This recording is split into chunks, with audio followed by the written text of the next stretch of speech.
I'm making a video response since I'm on the economic channel. I happen to get an economic comment on one of my amendment videos on the QE crap, and it's from old Joe. So Joe, who believes in full reserve banking. So Joe's kind of an older guy, so apparently he wants to go back to whatever, putting sticks with rocks on the end and stuff, and call that a machine. So anyway, it's a rude comment, so I figure I'm going to read it because it's rude, and it's just ironic. These people. I mean, if I posted crap like this on his video, he would say, "Hey, that's really rude." I mean, fuck you, Joe. Anyway, Gary, you should either learn about how the money banking system works, or you should shut the fuck up on the subject.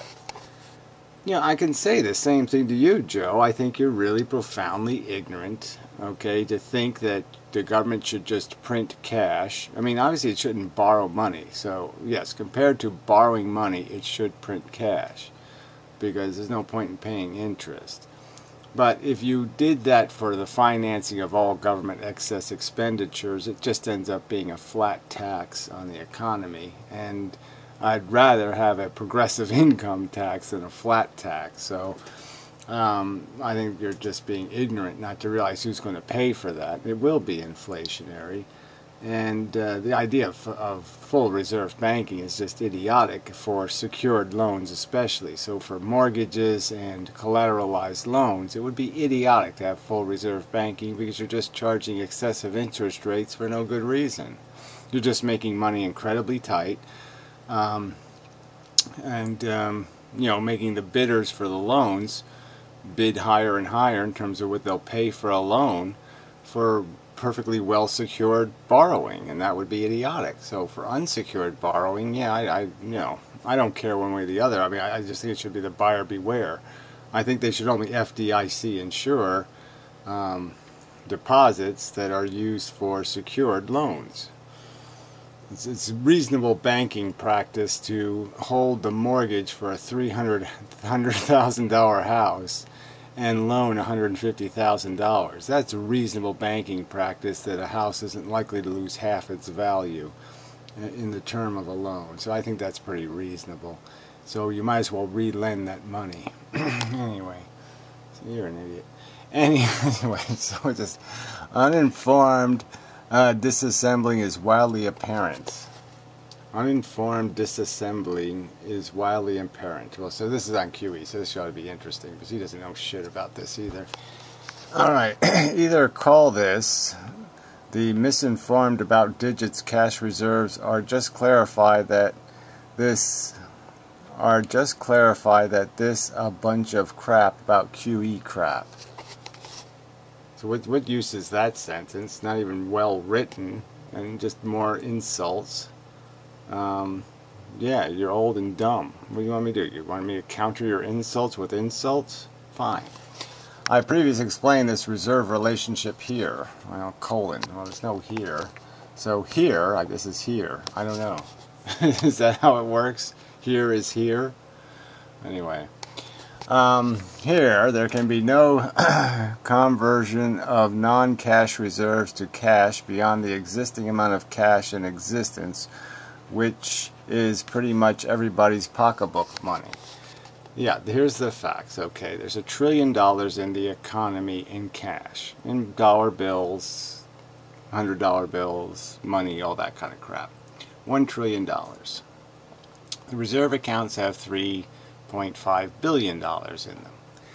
Now, the point that's being made here, Joe, is that what the Federal Reserve has done is suggested to the banks, asked the banks to create digital money, to make digits, and give the digits to the owners, the previous owners of the bonds and securities.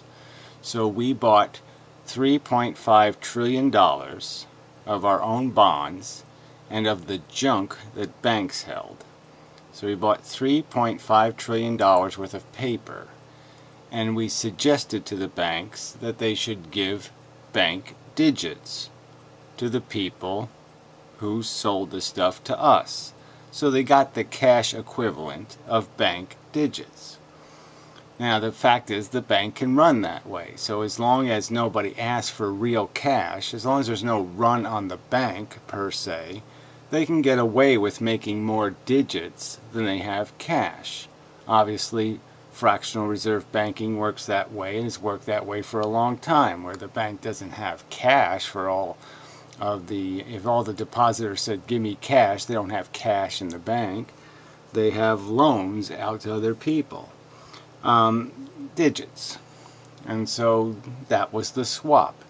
Alright, so eventually to get that reserve money out of those reserve accounts, either the banks are going to have to plead for it by saying, I need the digits because, you know, people are asking for cash and I don't have any cash for the digits you made me create.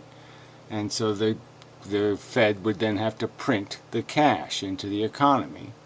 Or, okay, or they're going to have to sell the crap they bought and put it on the market, and therefore somebody's going to have to bring new digits in. They're going to have to pay for it. And then when the Fed gets the cash, okay, when the Fed won't really, technically won't get the cash, the bank will just dissolve the digits that it already created. So it'll just basically, with the money it takes in from the sale, instead of the federal government getting it, so it's going to basically resell a bond, and it's not going to get the money for it, because the money's going to have to be destroyed, basically, because they're fake digits. It's that simple. So eventually, to resolve that $3.5 trillion in the reserve accounts, the government's going to have to reissue the garbage. That means put new equity on the market, which means that other equity will have to go down in price. Someone's going to have to sell an asset to buy this new asset. These will be new assets on the market. And the money isn't going to go to the federal treasury, it's going to just pay back the digits we borrowed. And then they can take the money out of the reserve account. Then they can wipe the digits out of the reserve account. So that's what's going to have to happen. And it's not there's no free lunch here. This is going to be very expensive in the future. This was basically a way of issuing a bond. This is what the federal government did. It basically borrowed digits from banks. Jesus. Which is pretty much everybody's pocketbook money. With none available beyond the presently used stock of cash. With none available beyond the presently used stock of cash. Exactly. $1.25 trillion. Exactly. So that's how much cash there is now. But there's $3.5 trillion in IOUs in those reserve accounts. Not to the federal government, but to the banks. And the point is, if we don't have the money, if we can't get money for those pieces of paper that we own, if we can't get the price, that money is going to get converted into cash. But the bottom line is it's still going to have to be on the market. We're going to have to try to sell our current issued bonds at the same time we're trying to sell our old bonds, the bonds we took off the market. So you can't see how that might be a problem when you're issuing a ton of bonds, that you might have to increase the premium on those bonds, that you might have to pay a higher interest rate on those bonds. And the whole reason why the government's buying those bonds is because nobody wants them anyway. And that's the truth of it. The only way any bank can increase its cash holdings is to ask the Fed to have Treasury print up some and then collateralize that new cash into existence through lending. It's collateralized into existence isn't the way I would put it, but it's put into existence through lending, but then it's also taken out of existence at any time by the Fed also. But the bottom line is the Fed has to have the equity to do that. It has to have equity to be able to control the amount of cash in the economy. And if the economy is failing and you can't sell bonds, and in desperation they decide to start print cash. I mean, that's how it happens in countries that go bankrupt, that create hyperinflation, is they can't issue a bond at something lower than 6% interest, and so they say, yeah, well, we'll just print the cash. and then they really are on the road to ruin. There is no cash inflation relationship from reserve-based QE. Well, there is, depending on how you pay back the QE. Okay? Again, there's no point in having this argument. There's going to be inflation if they convert any of those reserves into cash. So the only way they can prevent converting them into cash and giving it to the banks is they have to resell the stocks and the bonds. That means they have to put $3.5 trillion of new assets, there will now be new assets, on the market. $3.5 trillion. Now you're going to tell me that's not going to do any damage to the stock market, putting $3.5 trillion on the market? And do you really think they're going to be able to sell that stuff without paying a high premium on it? Who's going to buy a 10-year bond in the current environment with the expectation that we might not run into some inflation trouble in the next 10 years? Who wants to get 10 cents on their dollar? Who with any kind of real money would be dumb enough to put their money in U.S. bonds? Non-cash reserves can only create inflation if the excess reserves become required reserves. Well, what do they become? It doesn't matter. Required reserves are such a minimal number. They'd already been lowered so low to encourage lending that it's irrelevant. You're talking $3.5 trillion. The reserve requirements are something like 60 billion. So 60 billion in the face of 3.5 trillion doesn't mean much. If the banks make a bunch of new loans, well, obviously they're going to make loans based on ones they think they can make money on. So I don't think they're the circumstance with the electronic digits, this whole reserve stuff gets dicey anyway, but obviously the excess reserves are so far above the required reserves that it's just kind of an irrelevancy. The QE has had no effect on a bank's willingness to loan. What's had an effect on the bank's willingness to loan is the realization that there isn't any good risks out there. Which they will not do. New digits from cash will not have to be created. Well, you're saying they will not have to be created, and what I'm saying to you is every country that starts printing cash probably says it's not going to print cash until it has to, until it can't pay the bills. So let's imagine if the stock market has a substantial reversal and loses 40% of its value. What do you think is going to happen to tax revenue? What happens if unemployment goes to 10 or 12%? What do you think is going to happen to tax revenue? So you don't have tax revenue. You can't sell your bonds because no one's stupid enough to buy them unless you put them up at 6 or 7%.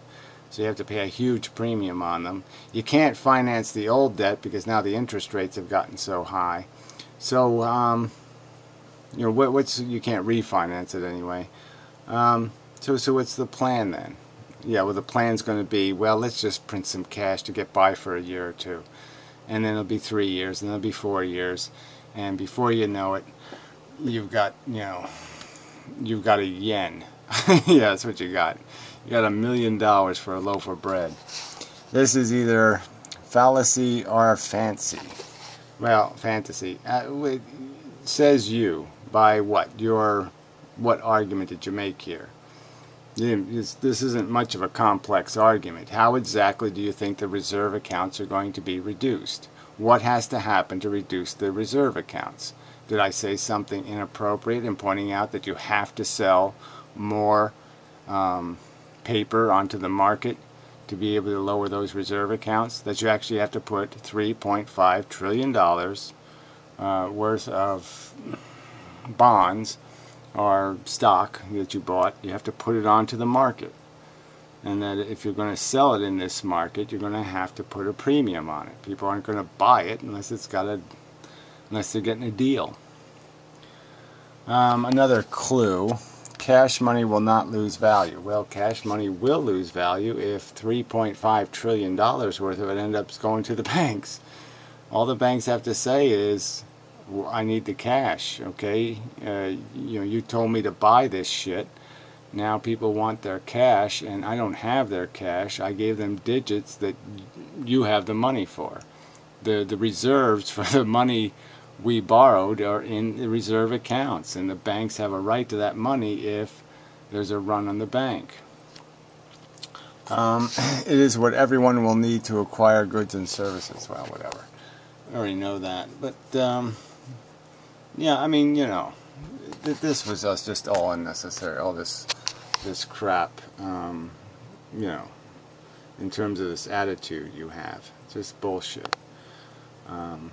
No one's made an argument demonstrating how I'm wrong about any of this in any way whatsoever.